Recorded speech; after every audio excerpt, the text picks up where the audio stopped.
بالله من الشيطان الرجيم. بسم الله الرحمن الرحيم.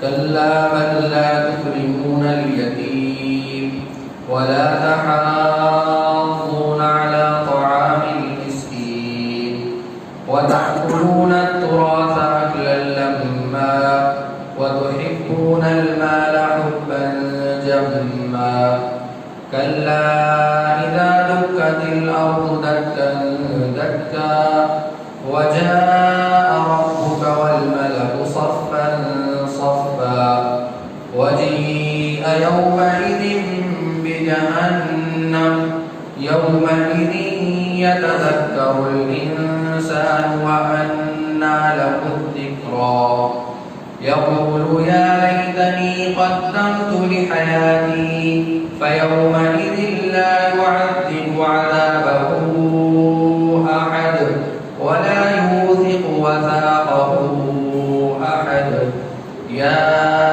أيتها النفس المطمئنة ارجعي إلى ربك راضية مرضية فادخلي في عبادي وادخلي جنتي صدق اللہ العظیم.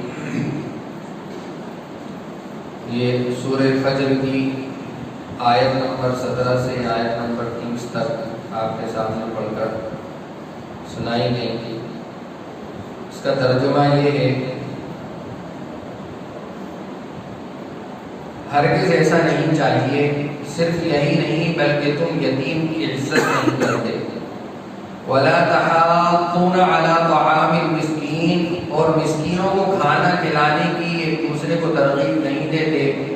وَتَأْكُلُونَ التُّرَاثَ أَكْلًا لَمًّا، اور میراث کا مال سمیٹ سمیٹ کر کھا جاتے ہو. وَتُحِبُّونَ الْمَالَ حُبًّا جَمًّا، اور مال سے بے حد محبت کرتے ہو. کلا، ہرگز ایسا نہیں چاہیے. اذا دکت الارض دکا دکا، جب زمین کو کوٹ کوٹ کر ریزہ ریزہ کر دیا جائے گا. وجاء ربک والملک صفا صفا، اور تمہارا پروردگار اور قطاریں باندھے ہوئے فرشتے آئیں گے. وجیء یومئذ بجہنم، اور اس دن جہنم کو سامنے لایا جائے گا. یومئذ یتذکر الانسان، تو اس دن انسان کو سمجھ آئے گی. وَأَنَّى لَهُ الذِّكْرَى، اور اس وقت سمجھ آنے کا موقع کہاں ہوگا. یقول یا لیتنی قدمت لحیاتی، وہ کہے گا کہ کاش میں نے اپنی زندگی کے لیے کچھ آگے بھیج دیا ہوتا. فَيَوْمَئِذٍ لَا يُعَذِّبُ عَذَابَهُ أَحَدٌ، پھر اس دن اللہ کے برابر کوئی عذاب دینے والا نہیں ہوگا. وَلَا يُوثِقُ وَثَاقَهُ أَحَدٌ، اور نہ اس کے جکڑنے کی طرح کوئی جکڑنے والا ہوگا. یا ایتھا النفس المطمئنہ، اے وہ جان جو چین پا چکی ہے. ارجعی الی ربک راضیۃ مرضیہ، اپنے پروردگار کی طرف اس طرح لوٹ کر آ جا کہ تو اس سے راضی ہو اور وہ تجھ سے راضی. فادخلی فی عبادی، اور شامل ہو جا میرے نیک بندوں میں. وادخلی جنتی، اور داخل ہو جا میری جنت میں. اس کا ترجمہ ہے. سورہ فجر کی 16 آیتیں گزشتہ ہفتے اس کی مختصر سی تفسیر آپ کے سامنے بیان کی گئی تھی، جس کا آخری مضمون یہ تھا کہ اللہ تبارک و تعالیٰ نے تو آیتوں کے اندر بتایا کہ انسان کا مالدار ہونا اور مالدار نہ ہونا، یعنی دولت والا ہونا یا غریب ہونا، بغیر مال والا ہونا، یہ اللہ کے نزدیک قریب ہونے کی علامت نہیں ہے کہ جو مالدار ہے وہ اللہ کے قریب ہے اور جو مالدار نہیں ہے وہ اللہ کے قریب نہیں ہے. مالدار ہونا، دولت والا ہونا، یہ اللہ کے قریب ہونے کی علامت نہیں ہے، جس کو بیان کیا گیا تھا فَأَمَّا الْإِنسَانُ إِذَا مَا ابْتَلَاهُ رَبُّهُ فَأَكْرَمَهُ وَنَعَمَهُ، کہ اللہ تعالیٰ جس انسان کے ساتھ اکرام کرتے ہیں اس کو آزمانے کے لیے اور اس کے اوپر اپنی نعمتوں کو نچھاور کرتے ہیں. تو وہ کہتا ہے کہ میرے پروردگار نے میرا اکرام کیا، مجھے مرتبہ اور مقام دیا، مجھے رتبہ اور بلندی دی، اور جس کو آزماتے ہیں اللہ تعالیٰ اس کی دولت کے اندر کمی کر کے، اس کو تنگستی میں رکھ کر آزماتے ہیں، تو وہ کہتا ہے کہ میرے رب نے میری توہین کی، مجھے نیچے کر دیا، نیچے دکھا دیا۔ تو بتایا جا رہا ہے کہ یہ بات نہیں ہے۔ پھر آگے اللہ تبارک و تعالیٰ نے کفار و مشرکین کی 4 بری عادتوں کی طرف اشارہ کیا۔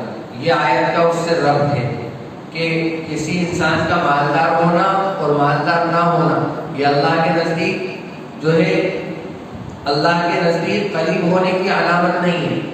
تو اس کا آگے اللہ نے ارشاد فرمایا کلا، ہرگز ایسا نہیں ہے، بل لا تکرمون الیتیم، بلکہ تم لوگ یتیموں کا اکرام نہیں کرتے۔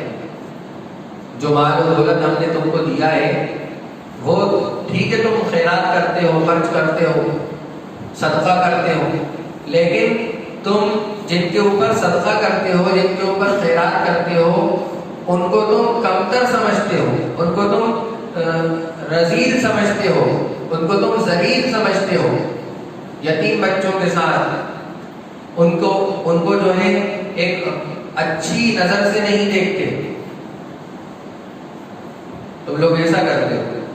ایک بری عادت تو یہ بتائی، دوسری بری عادت بتائی وَلَا تَحَاضُّونَ عَلَىٰ طَعَامِ الْمِسْكِينِ، کہ ایک تو آدمی خود بھی خرچ نہیں کر رہا، یا تو یہ کہ اس کے پاس ہے ہی نہیں تو وہ خرچ نہیں کر رہا، اب اس کے پاس نہیں ہے اور وہ خرچ نہیں کر پا رہا، تو اس کو چاہیے کہ کم سے کم وہ دوسروں کو ترغیب دے کہ بھائی تم اللہ کے راستے میں خرچ کرو، نیکی کے راستے میں خرچ کرو، خیرات کرو، صدقات کرو، زکوٰۃ ادا کرو، یہ ترغیب دینا چاہیے۔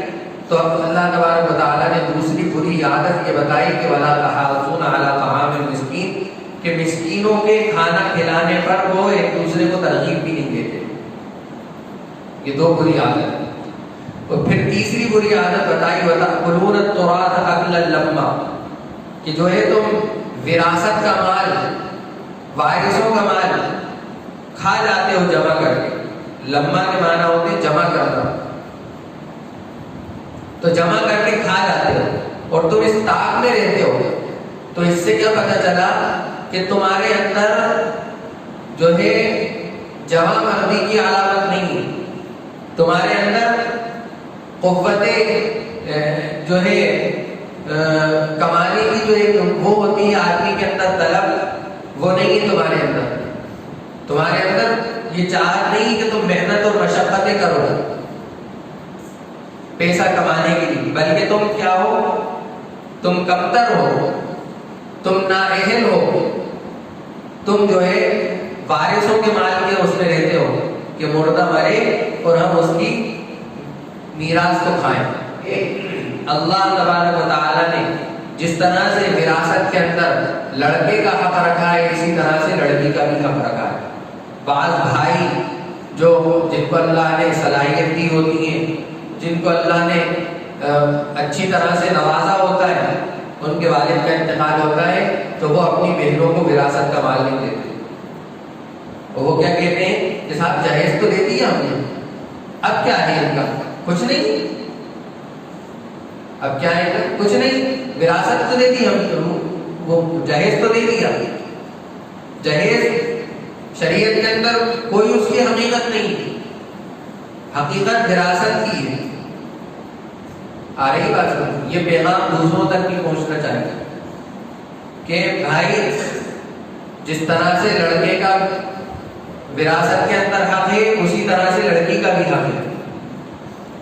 اللہ معاف کرے، کئی واقعات ایسے سننے میں آتے ہیں، کئی واقعات کہ صاحب وہ بھائی جو ہے بہنوں کو حصہ ہی نہیں دے رہا، خود ہڑپ کے بیٹھے ہوئے پوری جائیداد، پورا مکان، دکانیں، سب کچھ، جبکہ والد کے انتقال کے بعد وراثت تقسیم ہونا چاہیے۔ حضرت مولانا انعام الحسن صاحب رحمۃ اللہ علیہ کا واقعات میں سنا تھا میں نے کسی بزرگ سے کہ ایک گھرانے سے حضرت جی کا بہت گہرا تعلق تھا، اور حضرت جی وہاں جب بھی جاتے ان کے گھر میں ضرور کھانا کھاتے تھے۔ اتفاق سے ان کا انتقال ہو گیا۔ جب حضرت جی وہاں اجتماع میں پہنچے مولانا انعام الحسن صاحب، تو وہاں کھانا نہیں کھایا اور بس مل بلا کے چلے گئے۔ تو جو ساتھ والے تھے جو مستقل دیکھتے تھے کہ حضرت یہاں بغیر کھانا کھائے جاتے ہی نہیں تھے، تو پوچھا کہ حضرت کیا بات ہے، اس مرتبہ آپ نے کھانا نہیں کھایا؟ تو حضرت جی نے فرمایا کہ ابھی تک ان کے یہاں وراثت تقسیم نہیں ہوئی، ابھی تک ان کے یہاں وراثت تقسیم نہیں ہوئی، اس لیے میں نے کھانا نہیں کھایا۔ تو وراثت بہت اہم چیز ہے۔ قرآن نے حکم دیا ہے اس کا، اور جو قرآن کے حکم کی خلاف ورزی کرے گا اس کے ساتھ اللہ تبارک و تعالیٰ بہت خطرناک معاملہ فرمائیں گے قیامت کے دن۔ تو یہ فرمایا کہ تیسری برائی کہ وَتَأْكُلُونَ التُّرَاثَ أَكْلًا لَمًّا، کہ تم وراثت کا مال جو ہے کھا جاتے ہو جمع کر کے۔ اور چوتھی برائی بتائی وَتُحِبُّونَ الْمَالَ حُبًّا جَمًّا، کہ تم مال سے بہت محبت کرتے ہو، بہت محبت کرتے ہو، گویا کہ تمہارے نزدیک مال ہی سب کچھ ہے۔ ہم دیکھتے ہیں ابھی کے حالات کے اندر بھی بہت سے لوگ جو ہے مال کے چکر میں اور اپنے مقام اور مرتبے کے چکر میں کچھ ایسے لوگوں سے ہاتھ ملا لیتے ہیں کہ ان لوگوں سے اسلام کو خطرہ ہوتا ہے، وہ اسلام کے دشمن ہیں اور یہ مسلمانوں نے ان سے دوستی کر لی۔ اشاروں کو سمجھیے آپ میں کیا کہنا چاہتا ہوں کہ اسلام کے دشمن بنے ہوں گے وہ، اور ہمارے ہی کچھ بھائی جو ہے ان سے ہاتھ ملائے ہوئے، ان کی واہوائی کرنا، وہ آتے ہیں تو ان کا استقبال کرتے ہیں، ہاتھ پھول ڈالتے ہیں۔ ہوتا ہی نہیں ہوتا ہے ہمارے ساتھ، کئی لوگ ہیں، اور بعض لوگوں نے تو ان کے ناموں کے ساتھ مسلمانوں کے ناموں کو بھی ملا دیا ہے۔ میں نام نہیں لوں گا کہ ان کے نام کے ساتھ ان کا نام جوڑ دیا۔ تو مال کی محبت ہے آدمی کو۔ یہ چار برائیاں اللہ تبارک و تعالیٰ نے گنائی۔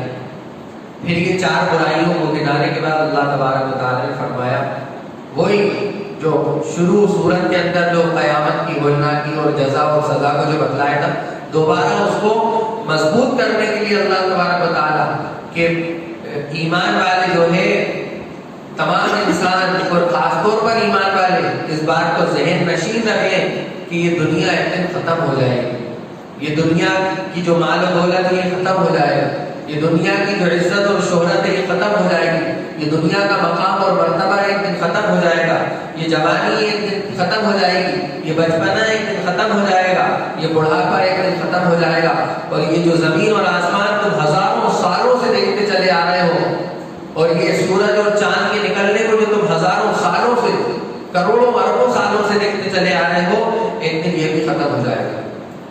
تو آگے ارشاد فرمایا کلا اذا دکت الارض دکا دکا، ہرگز ایسا نہیں چاہیے، بلکہ جب زمین کو کوٹ کوٹ کر ریزہ ریزہ کر دیا جائے گا، دکن دکا، دو بار لے کر آئے دکا، کہ ایسا زلزلہ آئے گا، زلزلہ ایک بار نہیں ہوگا بلکہ زلزلہ دو بار آئے گا، تین بار آئے گا، اور پوری زمین کو پوری کائنات کو ہلا کر رکھ دے گا، ایسا زلزلہ ہوگا۔ وَجَاءَ رَبُّكَ وَالْمَلَكُ صَفًّا صَفًّا، اور تمہارا پروردگار اور فرشتے صف در صف آئیں گے، قطاریں باندھے ہوئے آئیں گے۔ اب اللہ تبارک و تعالیٰ کیسے صف در صف آئیں گے، یہ اس کے بارے میں مفسرین نے لکھا ہے کہ یہ متشابہات میں سے، اس کے بارے میں ہمیں کوئی بحث کوئی بات چیت ہی نہیں کرنا چاہیے۔ اب وہ کیا کیفیت ہوگی اللہ کے آنے کی وہ اللہ ہی جانتے ہیں۔ جس طرح سے نہ اللہ کا جسم ہے، نہ اللہ کے ہاتھ ہیں، نہ پیر ہیں، اللہ کیسے ہیں وہ اللہ ہی جانتے ہیں۔ وہ تو جب ہم قیامت میں پہنچیں گے تب اس کا ظہور ہوگا، اور فرشتے صف در صف آئیں گے تو فرشتوں کی قطار ہوگی، سب باندھے ہوئے منظم طریقے سے آئیں گے، اور پھر آگے بہت سخت لفظ اللہ تبارک و تعالیٰ لے کے آئے وَجِيءَ يَوْمَئِذٍ بِجَهَنَّمَ، کہ جس دن جہنم کو گھسیٹ کر لایا جائے گا، جہنم کو جس دن گھسیٹ کر لایا جائے گا، حضرت عبداللہ ابن مسعود رضی اللہ عنہ کی روایت ہے کہ اللہ کے نبی صلی اللہ علیہ وسلم نے فرمایا قیامت کے دن جب جہنم کو گھسیٹ کر لایا جائے گا تو اس کی 70,000 زنجیریں ہوں گی، 70,000 زنجیریں ہوں گی، اور ہر زنجیر پر 70,000 فرشتے مقرر ہوں گے، ایسے اس کو گھسیٹ کر لایا جائے گا۔ کہاں سے لایا جائے گا؟ تو پتا چلا کہ جہنم جو ہے زمین، ساتوں زمین کے نیچے ہے، اور پھر جب اس کا ظہور ہوگا تو سارے سمندروں کو اس کے اندر، جب سورج اور چاند اور ستارے سیارے سب توڑ پھوڑ کر اللہ تبارک و تعالیٰ سمندر کے اندر ملا دیں گے، اور سمندر جو ہے اس کی گرمی سے، اس کی شدت سے بھڑک اٹھے گا، اور وہ نیچے کی جہنم کو گھسیٹ کر لایا جائے گا، تو سارے سمندر مل کر اور وہ جہنم مل کر ایک ہو جائیں گے، اور وہ اس کو گھسیٹ کر فرشتے لے کر آئیں گے۔ یہ کیفیت ہوگی جہنم، ایسی سخت جہنم ہوگی، سوچیے آپ اس کا کیا منظر ہوگا۔ یومئذ یتذکر الانسان، پھر ان سب حالات کو دیکھ کر انسان کیا کہے گا؟ انسان کہے گا، اس دن انسان کو سمجھ میں آئے گی کہ ہاں صحیح کہتے تھے، صحیح کہتے تھے کہ بھائی نمازیں پڑھ لو، صحیح کہتے تھے کہ بھائی نبی کی سنتوں کو اپنا لو، نبی کی سنتوں کو اپنا لو، سنتوں کو مت چھوڑو، چاہے وہ داڑھی کی سنت ہو، چاہے وہ بالوں کی سنت ہو، چاہے وہ کپڑوں کی سنت ہو، سنتوں کو مت چھوڑو، کھانے کی سنت ہو، مسجد میں آنے جانے کی سنت ہو، گھر میں آنے جانے کی سنت ہو، بیت الخلاء میں آنے جانے کی سنت ہو، پانی پینے کی سنت ہو، یہ احساس تب ہوگا۔ یومئذ یتذکر الانسان، کہ اس دن انسان کو سمجھ میں آئے گا، وَأَنَّىٰ لَهُ الذِّکْرَىٰ، اور پھر اللہ تبارک و تعالیٰ نے فرمایا کہ اس وقت کا سمجھ میں آنا کوئی فائدہ مند نہیں ہوگا، کوئی فائدہ نہیں ہوگا۔ بھائی فرعون نے کب کہا؟ فرعون ایمان لانے کے لیے کب تیار ہوا؟ جب وہ ڈوبنے لگا، اور کیا کہا کہ اے موسیٰ اپنے پروردگار سے کہو، ڈائریکٹ اللہ کو نہیں پکارا اس نے۔ تو اللہ تبارک و تعالیٰ نے حضرت موسیٰ علیہ السلام سے فرمایا کہ موسیٰ تمہیں رحم نہیں آئے، اگر وہ ہمیں ڈائریکٹ ایک مرتبہ بھی پکار لیتا تو ہم اسے بچا دیتے۔ تو کب؟ بالکل ایک وقت پہ، تو اس وقت کا ایمان قابل قبول نہیں، اس وقت کا سمجھ میں آنا کوئی سمجھ میں آنا نہیں، جو کچھ سمجھنا ہے اس زندگی میں ہی سمجھنا ہے۔ پھر آگے ارشاد فرمایا کہ یقول یا لیتنی قدمت لحیاتی، تو اس دن آدمی کہے گا کہ کاش میں نے اپنی اس زندگی کے لیے کچھ آگے بھیج دیا ہوتا، نیک اعمال کر کے۔ جب قیامت کے دن ایک آدمی کو ایک نیکی کم پڑ جائے گی، یہاں وہاں پوری جگہ کے چکر لگا لے گا، نہ باپ اس کو ایک نیکی دینے کے لیے تیار، نہ ماں اس کو ایک نیکی دینے کے لیے تیار، نہ بہن بھائی اس کو، نہ دوست، کوئی ایک نیکی دینے کے لیے تیار نہیں۔ اور فضائل اعمال میں حضرت شیخ نے لکھا ہے کہ جو آدمی الف لام میم پڑھتا ہے، الف لام میم پڑھتا ہے تو اس کو 90 نیکیاں ملتی ہیں، صرف 3 لفظ پڑھنے پر 90 نیکیاں مل رہی ہیں۔ لیکن آدمی کو احساس نہیں، قیامت کے دن ایک نیکی کا احساس ہوگا۔ یہاں صرف الف لام میم کہہ دیا، 90 نیکی مل گئی، وہ لکھا نہیں نامہ اعمال میں۔ تو اس دن انسان کہے گا کہ کاش میں آگے اپنی زندگی کے لیے کچھ بھیج دیتا۔ فَيَوْمَئِذٍ لَا يُعَذِّبُ عَذَابَهُ أَحَدٌ، اگر برائیاں کی ہوں گی، حکم عدولیاں کی ہوں گی، اللہ کے حکموں کو نہیں مانا ہوگا، نبی کی سنتوں کو نہیں مانا ہوگا، تو پھر اللہ تبارک و تعالیٰ نے فرمایا کہ اس دن اللہ کے برابر کوئی عذاب دینے والا نہیں ہوگا، اور اس دن اللہ کی طرح جکڑنے والا کوئی جکڑنے والا نہیں ہوگا اللہ کی طرح، کہ اللہ ایسے باندھ دیں گے، سب ہاتھ پیروں پہ، زبان پہ تالا لگ جائے گا، اور ہاتھ اس کے گواہی دیں گے کہ اللہ اس نے مجھ سے یہ گناہ کیا تھا، پیر گواہی دیں گے کہ اللہ یہ مجھے فلاں گناہ کی طرف لے کے گیا تھا، آنکھیں گواہی دیں گی کہ اللہ اس نے مجھ سے جو ہے فلاں نامحرم فلاں لڑکی کو دیکھا تھا، فلاں عورت کو دیکھا تھا۔ یہ کان گواہی دیں گے کہ اللہ اس نے مجھ سے گانوں کو سنا تھا. انسان کچھ نہیں بول سکتا, ساری اس کی زبان کے اوپر تالا لگا دیا جائے. تو اللہ کی جکڑنے کی طرف کوئی جکڑنے والا نہیں ہوگا. اللہ ایسی مضبوط پکڑ والے ہیں, اللہ ایسی قدرت والے ہیں. اس لیے ہمیں جو ہے اللہ سے ڈرنا بھی ہے اور امید بھی رکھنا ہے.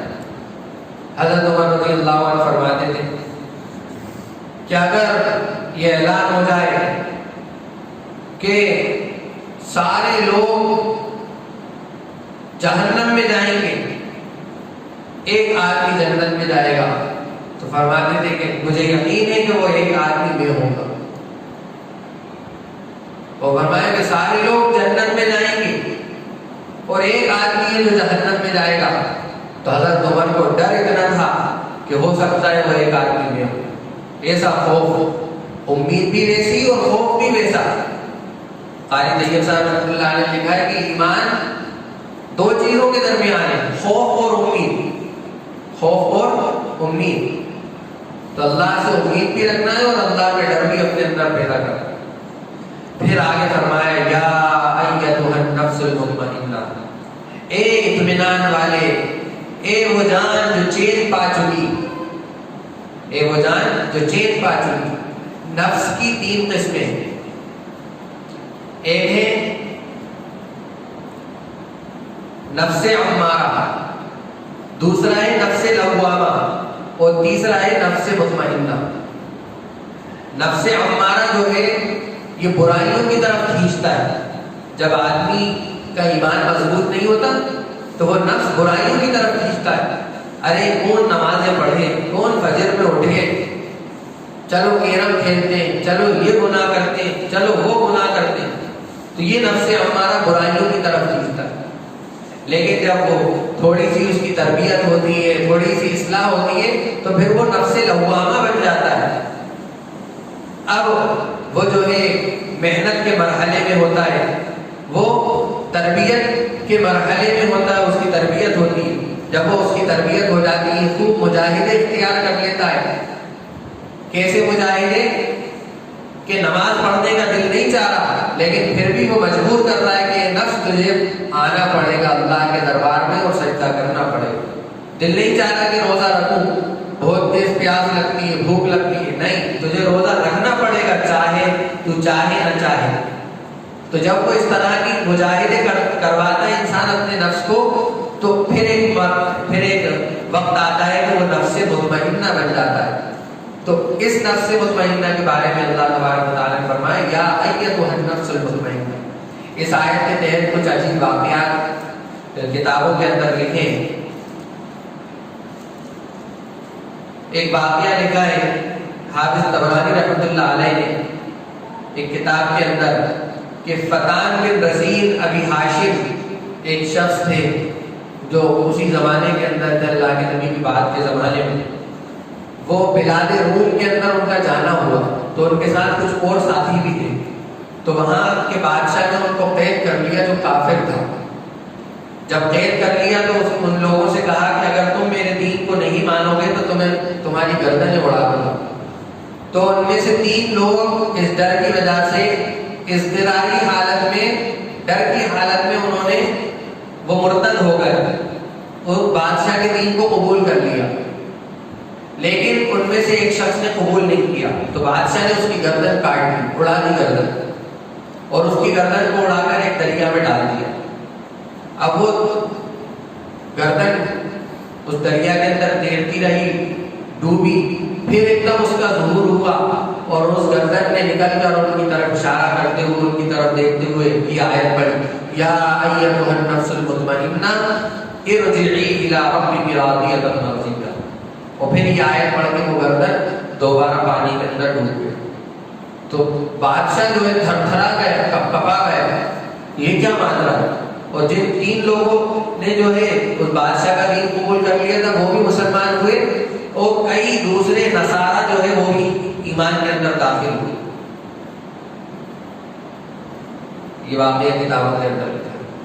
تو یہ نفس سے جب مطمئنہ بن جاتا ہے تو پھر اس کے بارے میں اللہ تبارک تعالیٰ آگے ارشاد فرمایا ارجعی، لوٹ جا، الی ربک، اپنے رب کی طرف۔ تو پتہ کیا چلا کہ نفس مطمئنہ اللہ کی طرف سے ہی آیا ہے اور اللہ ہی کی طرف واپس جائے گا۔ راضیۃ مرضیہ، کہ لوٹ کر آ جا کہ تو اس سے راضی ہو اور وہ تجھ سے راضی ہو، کہ اللہ بھی اس سے راضی ہے اور تو بھی اللہ سے راضی ہے۔ فادخلی فی عبادی، میرے نیک بندوں کے اندر داخل ہو جا۔ چنانچہ انبیاء علیہ السلام نے بھی دعائیں کی۔ حضرت سلیمان علیہ السلام نے دعا کی کہ وَأَدْخِلْنِي بِرَحْمَتِكَ فِي عِبَادِكَ الصَّالِحِينَ، کہ اللہ آپ اپنے نیک بندوں میں اور آپ اپنی رحمت کو داخل کر دیجیے۔ حضرت یوسف علیہ السلام نے دعا کی وَأَلْحِقْنِي بِالصَّالِحِينَ، کہ مجھے نیک بندوں کے ساتھ ملا دیجیے۔ تو اس سے پتہ کیا چلا، ہمیں اپنا تعلق نیک بندوں کے ساتھ، اللہ کے جو برگزیدہ بندے ہوتے ہیں ان کے ساتھ جوڑنا پڑے گا۔ خالی ہم سن لیں گے، نمازیں پڑھ لیں، اس سے کام نہیں چلے گا۔ اس لیے کہ اللہ تبارک و تعالیٰ نے پہلے فرمایا کہ میرے نیک بندوں میں داخل ہو، اور پھر فرمایا کہ میری جنت میں داخل ہو۔ شروع میں سورہ فاتحہ کی تفسیر میں آپ حضرات کو بتایا تھا کہ ہدایت کے، دین کے پختہ ہونے کے دو راستے، ایک کتاب اللہ، دوسرے رجال اللہ، یعنی اللہ کی کتاب اور اللہ والے لوگ، ان کے ساتھ اپنے آپ کو ملانا پڑے گا، جوڑنا پڑے گا۔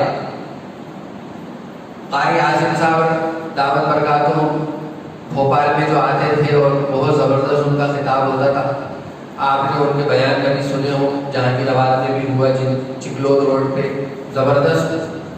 حضرت شیخ زکریا رحمۃ اللہ علیہ کی نواسے مفتی ابوالکلام صاحب نے کئی پروگرام ان کے کرائے بھوپال میں، تو ایک بات اپنے بیان میں کہتے ہیں کہ پتے کی کوئی حیثیت نہیں ہے، پتے کی کوئی حیثیت نہیں، لیکن اگر پتا پھل کے ساتھ جڑا ہے تو اس کی حیثیت ہے، پیڑھی کے ساتھ پتا جڑا ہے تو اس پتے کی بھی حیثیت ہے، پیر کے ساتھ پتی جڑی ہے تو اس کی بھی حیثیت ہے، لیکن اگر وہ الگ ہے تو وہ کچرا ہے۔